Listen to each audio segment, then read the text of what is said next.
Bismillahirrahmanirrahim. Assalamualaikum warahmatullahi wabarakatuh. Innal hamdalillah nahmaduhu wa nasta'inuhu wa nastaghfiruh wa na'udzu billahi min syururi anfusina wa min sayyiati a'malina may yahdihillahu fala mudhillalah wa man yudlil fala hadiyalah. Asyhadu an la ilaha illallah wahdahu la syarikalah wa asyhadu anna Muhammadan abduhu wa rasuluh. Ya ayyuhalladzina amanu taqullaha haqqa tuqatih wa la tamutunna illa wa antum muslimun. Ya ayyuhan nasu taqu rabbakumul ladzi khalaqakum min nafsin wahidah wa khalaqum minha zawjaha wa batsa minhuma rijalan katsiran wa nisaa. Wattaqullaha allazi tasaaluna bihi wal arham innallaha kana 'alaikum raqiba. Ya ayyuhalladzina amanu taqullaha haqqa tuqatih wa la tamutunna illa wa antum muslimun. Ya ayuhan nasu taqu rabbakumul ladzi khalaqakum min nafsin wahidah wa khalaqa minha zawjaha wa batsa minhuma rijalan katsiran wa nisaa. Wattaqullaha allazi tasaaluna bihi wal arham innallaha kana 'alaikum raqiba. Ya ayyuhalladzina amanu taqullaha wa qulu qawlan sadida yuslih lakum a'malakum wa yaghfir lakum dzunubakum wa may yuti'illah wa rasulahu faqad faza fawzan 'azima. Amma ba'du fa in asdaqal hadisi kitabullah wa khairal haji Muhammad sallallahu alaihi wasallam wa syarrul umur muhdatsatuha fa inna kulla muhdatsatin bid'ah wa kulla bid'atin dhalalah wa kulla dhalalatin finnar.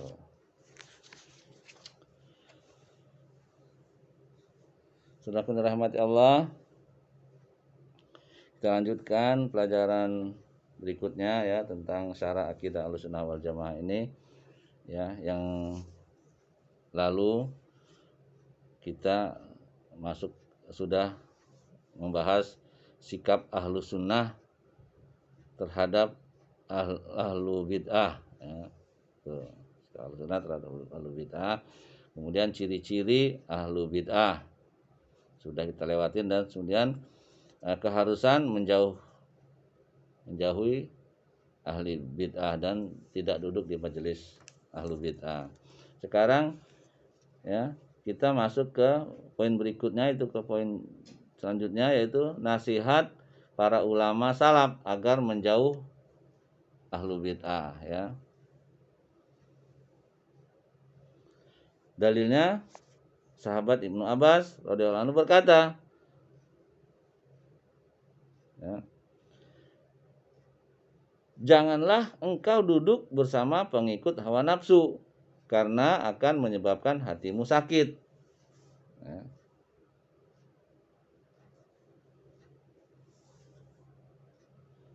Ini ada dalam kitab ya, Hilyatu Thalibil Ilmi halaman 39 sampai 45 oleh Syekh Bakar Abu Zaid. Ya, Anda juga bisa lihat Ilmu Usulil Bid'ah halaman 297. Kemudian dari yang berikutnya yaitu sahabat juga ya, sahabat Fudail bin Iyad rahimahullah. Ini tabi'in ya. Ada nasihat dari para ulama ini. Yang pertama tadi dari sahabat Ibnu Abbas, yang kedua dari Fudail bin Iyad ya, seorang tabi'in ya rahimahullah yang wafat tahun 187 Hijriah. Berkata, hindarilah duduk bersama ahli bid'ah, dan barang siapa yang duduk bersama ahli bid'ah maka tidak akan diberi hikmah. Aku suka jika di antara aku dan pelaku bid'ah ada benteng dari besi ya. Anda bisa lihat di kitab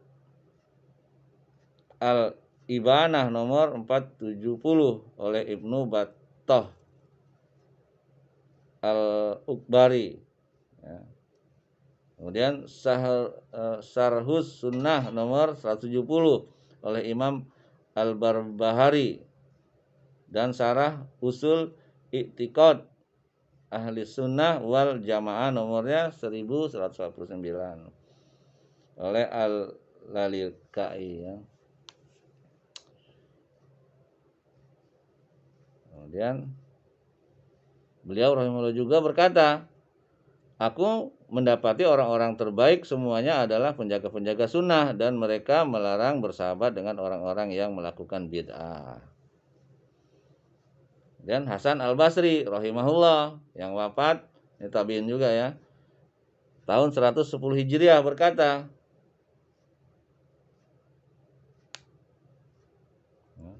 la tujalisu ahlal ahwa'i wala tujadiluhum wala tasma'u minhum. Artinya janganlah kalian duduk dengan pengikut hawa nafsu, janganlah berdebat dengan mereka, dan janganlah mendengar perkataan mereka. Diriwayatkan oleh Ad-Darimi dalam sunannya bab 1 halaman 110. Ibnu Battah Al-Ukbari dalam Al-Ibanah nomor 395 dan 458. Dan lihat juga Sarah Usul I'tiqad Ahli Sunnah wal Jamaah nomornya 240.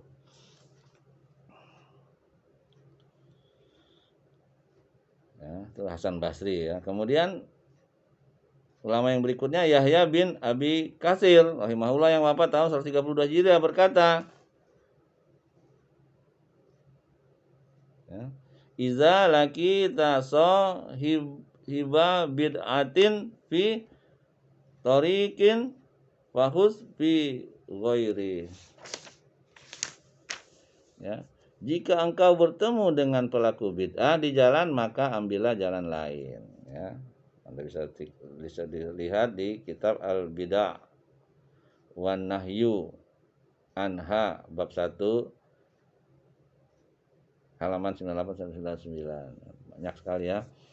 Kemudian ulama yang lain ya, Abu Kilabah Al-Raqashi rahimahullah yang wafat tahun 104 Hijriah berkata tentang ahli bid'ah, janganlah duduk bersama mereka dan janganlah bergaul dengan mereka, sebab aku khawatir mereka menjerumuskanmu ke dalam kesesatan mereka dan mengaburkan kepadamu banyak hal dari apa-apa yang telah kalian ketahui.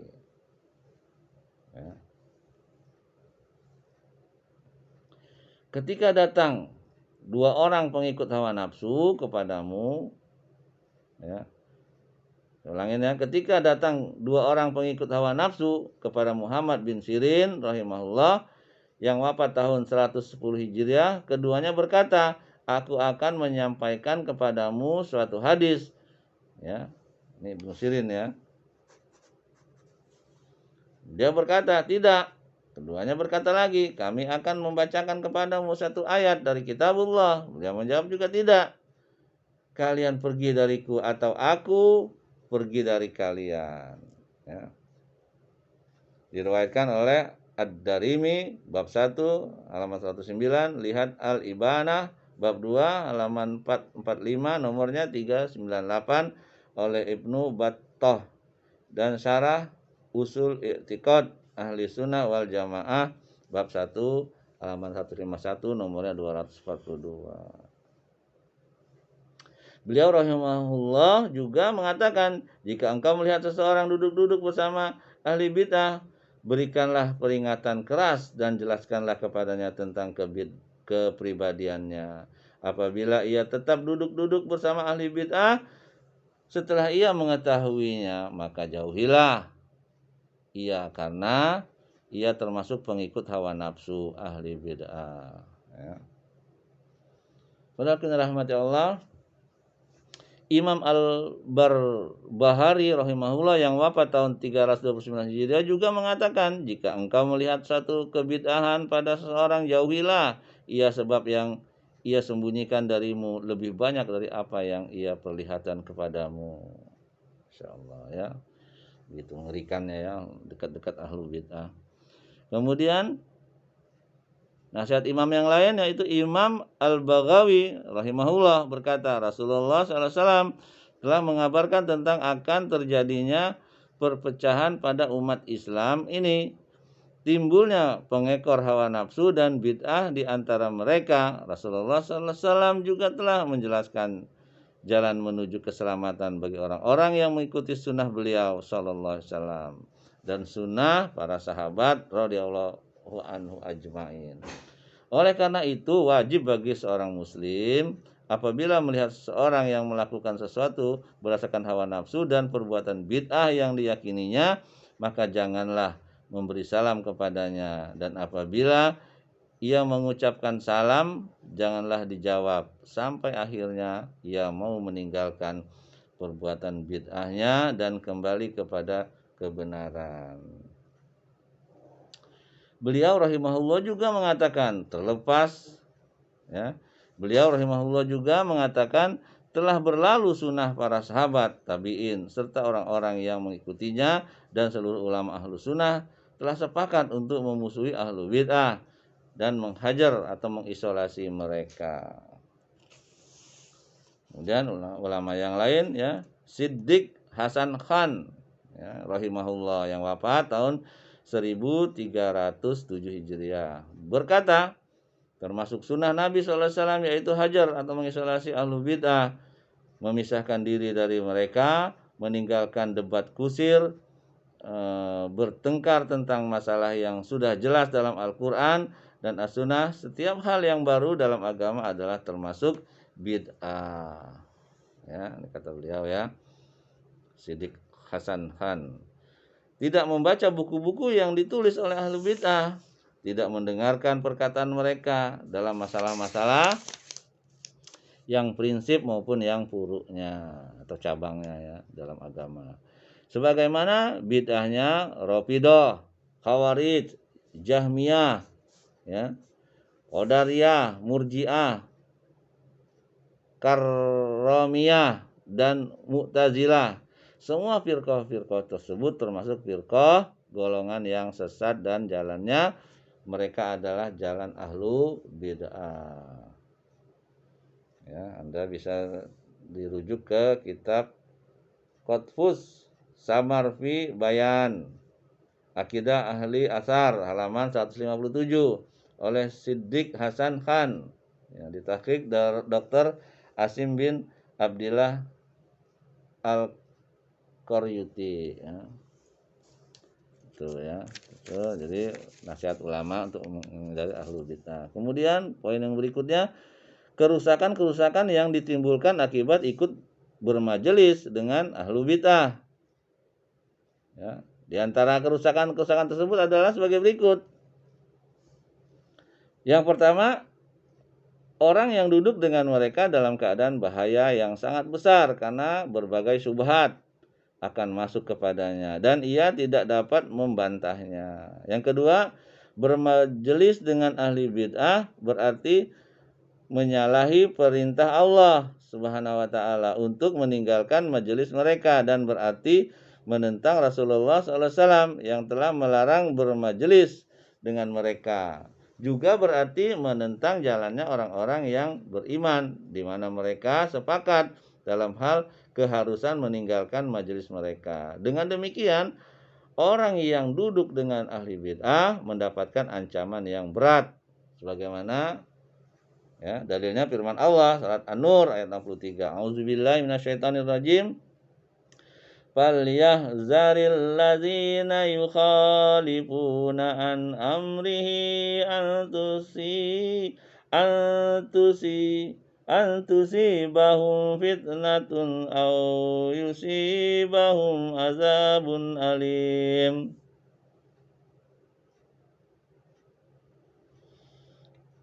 Ini penggalan ayat Quran surat An-Nur 63. Artinya maka hendaklah orang-orang yang menyalahi perintah Rasul takut akan ditimpa fitnah dan ditimpa azab yang pedih. Antusi bahum fitnah. Kemudian Ibnu Katsir rahimahullah menjelaskan makna fitnah. Fitnah yang dimaksud adalah di dalam hati mereka terdapat kekufuran, kemunafikan, dan bid'ah. Tafsir Ibnu Katsir bab 3 halaman 338. Yang ketiga, bermajelis dengan ahli bid'ah dapat menimbulkan perasaan cinta kepada mereka, padahal Allah Subhanahu wa ta'ala telah memerintahkan untuk membenci dan memusuhi mereka. Yang keempat, bermajelis dengan ahli bid'ah dapat membahayakan ahli bid'ah itu sendiri. Yang pertama, ia meninggalkan metode hajar atau mengisolasi yang disyariatkan oleh Allah Azza wa Jalla agar ahli bid'ah itu taubat dan supaya kembali ke jalan kebenaran. Ya. Kalau ahli bid'ah mana mungkin bisa taubat ya, karena dia merasa benar. Beda dengan ahlu maksiat. Ahlu maksiat dia tahu itu salah, suatu saat bisa taubat. Makanya syaitan tuh lebih senang kepada ahlu bid'ah daripada ahlu maksiat. Ya. Karena ahlu maksiat selalu dijagain terus tuh, jangan sampai dia taubat ya. Tapi kalau ahlu bid'ah sulit dia mau taubat karena dia merasa benar gitu.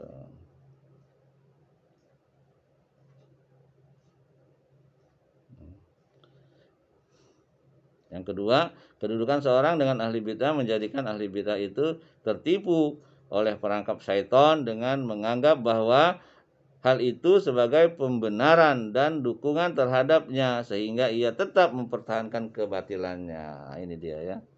Tadi yang pertama itu meninggalkan metode hajar, dia meninggalkan itu. Yang kedua, dia nggak mungkin taubat itu karena syaitan senang ya. Gitu. Yang kelima, ya, kerusakan yang ditimbulkan oleh ahlu bid'ah itu bila kita duduk dengan ahlu bid'ah, bermajelis dengan ahlu bid'ah menyebabkan orang lain akan berprasangka buruk kepadanya meskipun ia tidak berpengaruh atau terpengaruh dengan bid'ah-bid'ah mereka dan tidak setuju dengan mereka. Nasihat Syekhul Islam Ibnu Taimiyah rahimahullah, janganlah engkau jadikan hatimu seperti busa dalam hal menampung subhat-subhat. Maka busa tersebut menyerapnya sehingga yang keluar dari busa tadi adalah subhat-subhat yang diserapnya tadi. Tetapi jadikanlah hatimu itu seperti kaca yang kokoh dan rapat. Air tidak dapat merembes ke dalamnya sehingga subhat-subhat tersebut hanya lewat di depannya dan tidak menempel di kaca. Kaca tadi memandang subhat-subhat tersebut dengan kejernihannya dan menolaknya dengan sebab kekokohan kaca tersebut. Karena kalau tidak demikian, apabila hatimu menyerap setiap subhat yang datang kepadanya, maka hati tersebut akan menjadi tempat tinggal bagi segala subhat. Ya, itu nasihatnya Syekhul Islam Ibnu Taimiyah. Ya. Lanjutkan ya, poin berikutnya, itu poin E, pentingnya mengetahui batasan-batasan syar'i dalam hal menjauhi ahlu bid'ah. Syekh Bakar Abu Zaid Hafizahullah berkata, hukum asal dalam syariat ini adalah hajar atau isolasi terhadap ahli bid'ah. Tetapi tidak bisa digeneralisir secara umum dalam setiap keadaan, setiap orang, serta kepada setiap ahlu bid'ah. Tidak bisa demikian, begitu pula sebaliknya, menolak dan meninggalkan hajar terhadap ahli bid'ah secara mutlak adalah perbuatan meremehkan masalah ini, ya, di mana telah jelas kewajibannya secara syar'i berdasarkan nas dan ijma, dan disyariatkannya hajar ini dalam rangka batasan-batasan syar'i yang dilandasi dengan pertimbangan didapatkannya kemaslahatan dan dihindarkannya kerusakan. Dan yang demikian itu berbeda-beda menerapkannya, tergantung dari perbedaan jenis bid'ah yang berhubungan dengan ahli bid'ahnya itu sendiri. Kemudian sedikit dan banyaknya begitulah seterusnya ditinjau dari sisi-sisi perbedaan lainnya, di mana syariat Islam mempertimbangkan hal-hal itu. Timbangan bagi seorang muslim yang dengan timbangan tersebut menerapkan hajar itu terjadi benar sesuai dengan aturan mainnya. Timbangan itu berupa seberapa jauh dari tujuan-tujuan disyariatkannya hajar terhadap ahli bid'ah dapat terrealisasi, yang diantara tujuan-tujuan tersebut adalah sebagai bentuk hukuman pelajaran kembalinya orang banyak kepada kebenaran, menyempitkan ruang gerak ahli bid'ah, menahan penyebaran bid'ah, dan menjamin bersihnya sunnah Rasulullah Sallallahu Alaihi Wasallam dari kotoran bid'ah. Ya. Yang harus diperhatikan dalam menghajar dan mentahzir terhadap ahli bid'ah adalah wajib ikhlas karena Allah semata, ya, bukan karena dorongan hawa nafsu, dengki, iri atau taklid dan yang lainnya. Selain itu juga harus ittiba, ya, mencontoh kepada sunnah Rasulullah SAW serta mengikuti manhaj para sahabat, ya. Ya, artinya apa yang dipahami oleh sahabat itu yang kita ikutin. Banyak sekali orang-orang yang menghajar karena semata-mata mengikuti hawa nafsunya dan dia menyangka hal tersebut sebagai bentuk ketaatan kepada Allah. Ya. Ini Anda bisa lihat di kitab atau disadur dari Majmu' Fatawa. Babnya 28, nomornya 207 atau halaman 207 oleh Syekhul Islam Ibnu Taimiyah. Ya. Banyak sekali orang-orang yang menghajar karena semata-mata mengikuti hawa nafsu dan ia menyangka hal tersebut sebagai bentuk ketaatan kepada Allah. Ya, itu tidak benar, ya. Yang benar adalah ikhlas, menghajar mereka itu ikhlas karena Allah dan tentunya ittiba, ya. Sesuai dengan contoh Rasulullah, ya, bukan karena hawa nafsu ingin ngetop gitu kan, ya. Kaidah penting dalam menghajar harus mempertimbangkan maslahat atau manfaat dan waspada kerusakan, ya, serta bertanya kepada ulama yang mendalam ilmunya agar dia tidak berbuat zalim kepada saudaranya sesama muslim, ya. Syekhul Islam Ibnu Taimiyah rahimahullah berkata, seandainya setiap perselisihan dua orang muslim tentang satu perkara mereka saling melakukan hajar, maka tidak tersisa lagi penjagaan dan persaudaraan di antara kaum muslimin. Nah, ini dalam kitab Majmu' Fatawa juga, ya, babnya 24 halaman 173 oleh Syekhul Islam Ibnu Taimiyah. Syekhul Islam Ibnu Taimiyah rahimahullah juga berkata, betapa banyak manusia digambarkan oleh syaitan bahwa yang ia lakukan itu sebagai amar ma'ruf nahi munkar dan jihad di jalan Allah.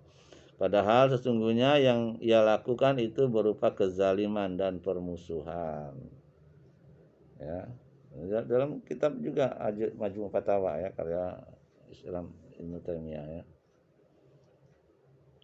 Dari penjelasan para ulama di atas tentang kaidah-kaidah hajar terhadap ahlul bid'ah, maka penulis buku ini, ya, ingatkan kepada tulabul ilmi atau para penuntut ilmu hendaknya berhati-hati dalam masalah ini. Jangan sekali-kali menuduh seorang sebagai ahlul bid'ah atau sesat kemudian dihajar atau diisolasi, melainkan apabila sudah menasehati, tabayun, menegakkan hujah dan orang itu paham tentang hujah tersebut, ya. Masalah tuduhan bid'ah dan hajar berkaitan dengan masalah agama dan kehormatan seorang muslim. Seorang muslim haram darah dan kehormatannya, karena itu harus dijaga dan tidak boleh dicemarkan nama baiknya. Tidak boleh sekali-kali seorang muslim berbohong dan mengada-ada menuduh saudaranya apa yang ia tidak lakukan. Gibah, berbuat zalim, semua adalah dosa besar, ya. Dan akan dituntut sampai hari kiamat. Di dalam hadis sahih riwayat Abu Daud nomor 3567 dan selainnya, Nabi SAW bersabda, barang siapa berkata atau menuduh seorang mukmin dengan sesuatu yang tidak ada padanya, maka Allah akan menempatkannya dalam cairan penghuni neraka hingga ia keluar dari apa yang dia katakan atau tuduhkan tadi. Nauzubillah, ya. Kita berlindung kepada Allah, ya, jangan terlalu mudah membid'ahkan orang, menuduh-nuduh, ya, apalagi saudara kita awam, ya, gitu. Kalau ulamanya ya memang sudah jelas ya. Tapi kalau mengikutnya kan belum tentu, mungkin saja mereka tidak tahu. Jadi tidak boleh kita membid'ahkan mereka ya. Gitu. Selanjutnya poin berikutnya ya, poin ke-69, hukum sholat di belakang ahlu bid'ah ya. Ahlu sunnah menetapkan sholat berjamaah di belakang imam, baik yang sahih maupun yang fasik dari kaum muslimin, dan adalah sah, dan mensolatkan siapa saja yang meninggal di antara mereka ya. Itu boleh ya, sah. Dalam Sahihul Bukhari disebutkan bahwa Abdullah bin Umar radhiyallahu anhu pernah sholat dengan bermakmum kepada Al-Hajjaj bin Yusuf As-Saqafi, padahal Al-Hajjaj adalah orang yang fasik dan bengis ya. Dijelaskan, Hajjaj bin Yusuf As-Saqafi seorang amir yang zalim. Dia menjadi amir di Irak selama 20 tahun. Dia banyak membunuh kaum muslimin. Di antara yang dibunuh adalah Abdullah bin Zubair bin Awam bin Makkah. Ya, Zubair bin Awam di Mekah. Hajjaj mati tahun 95 Hijriah. Ya, Anda bisa lihat di Taqribut Tahzib bab 1 halaman 190, nomornya 1144 ya.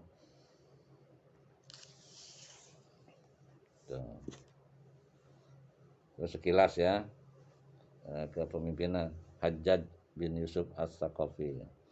Abdullah bin Umar radhiyallahu anhu adalah seorang sahabat yang sangat hati-hati dalam menjaga dan mengikuti sunnah Nabi sallallahu alaihi wasallam. Sedangkan Al-Hajjaj bin Yusuf adalah seorang yang terkenal paling fasik.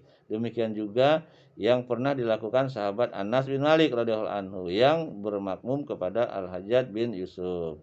Begitu juga yang pernah dilakukan oleh beberapa sahabat radhiyallahu anhu, yaitu sholat di belakang Al-Walid bin Abi Mu'aiti ya, Mu'aito. Gitu, ya. Jadi boleh ya sholat di belakang ahlu bid'ah. Kan orang fasik sekalipun boleh ya. Jadi Syiah ya, kalau Syiah ya janganlah, dia bukan Islam itu. Sholatnya juga aneh dia ya. Dia kalau ruku nih Syiah, bukan ruku ya, sujud. Sujud itu harus di batu dia. Kalau nggak di batu nggak sah sholatnya. Kemudian bangkit dari sujud tuh dia tepok-tepok tuh. Nah, pahanya. Ciri-cirinya di antara banyak ciri-cirinya ya. Azannya aja beda ya.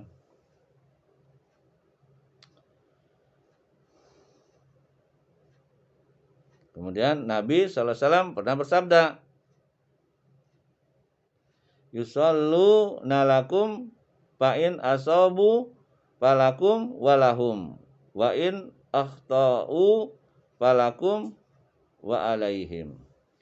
Artinya mereka sholat mengimami kalian, apabila mereka benar kalian dan mereka mendapatkan pahala ya.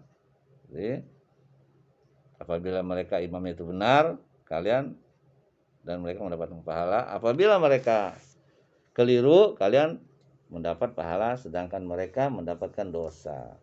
Hadis Al-Bukhari nomor 694 dan Ahmad bab 2 halaman 355 sampai 537 dari Abu Hurairah radhiyallahu anhu. Kemudian Imam Hasan Al-Basri rahimahullah yang wafat tahun 110 Hijriah pernah ditanya tentang boleh atau tidaknya sholat di belakang ahlu bid'ah. Beliau menjawab, sholatlah di belakangnya dan ia yang menanggung dosa bid'ahnya. Bid'ahnya ya imamnya yang salah, yang dosa menanggung dosanya, sedangkan kita tidak ya sebagai makmum. Imam Al-Bukhari memberikan bab tentang perkataan Hasan Al-Basri dalam sahihnya. Bab Imamatul Mabtun wal Muhtadi dalam Kitabul Azan.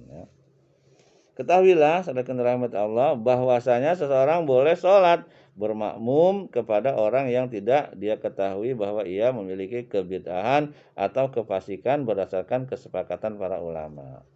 Ahlu bid'ah maupun pelaku maksiat pada asalnya sholatnya adalah sah. Apabila seseorang sholat bermakmum kepadanya, sholatnya tidak menjadi batal. Namun ada ulama yang menganggapnya makruh karena amar ma'ruf nahi munkar itu wajib hukumnya. Di antaranya bahwa orang yang menampakkan kebid'ahan dan kefasikannya jangan sampai ia menjadi imam rutin. Nah, imam rawatib ya bagi kaum muslimin. Imam An-Nawawi rahimahullah berkata bahwa sholat di belakang orang yang fasik dan pemimpin yang zalim sah sholatnya. Sahabat-sahabat kami telah berkata, sholat di belakang orang fasik itu sah, tidak haram, akan tetapi makruh. Demikian juga dimakruhkan sholat di belakang ahlu bid'ah yang bid'ahnya tidak sampai kepada tingkat kufur atau kafir ya. Bid'ahnya tidak menjadikan ia keluar dari Islam, tetapi bid'ahnya adalah bid'ah yang menyebabkan ia keluar dari Islam, maka sholat di belakangnya tidak sah, sebagaimana sholat di belakang orang kafir. Dan Imam Syafi'i rahimahullah menyebutkan dalam Al-Mukhtasar bahwa makruh hukumnya sholat di belakang orang fasik dan ahlu bid'ah. Kalau dikerjakan juga maka sholatnya tetap sah, dan inilah pendapat jumhur ulama ya, boleh. Kecuali orang kafir ya, atau dia sudah melakukan bid'ah sampai kafir. Mensolatkan seorang muslim yang meninggal dunia hukumnya fardu kifayah, tetapi apabila seorang muslim tersebut adalah ahlu bid'ah dan pelaku maksiat, maka para ulama berbeda pendapat tentang hal ini. Menurut pendapat jumhur ulama, dia boleh disolatkan ya, dia boleh disolatkan. Dalam hal ini dikecualikan para pemberontak, perampok, munafik, dan orang yang mati bunuh diri sebagai ya, pelajaran bagi yang lainnya. Adapun orang munafik tidak boleh disolatkan ya. Tuh. Dengan dasar firman Allah. Ya. Surat At-Taubah. Ya. Ayat 84. A'udzubillahi minasyaitonirrajim.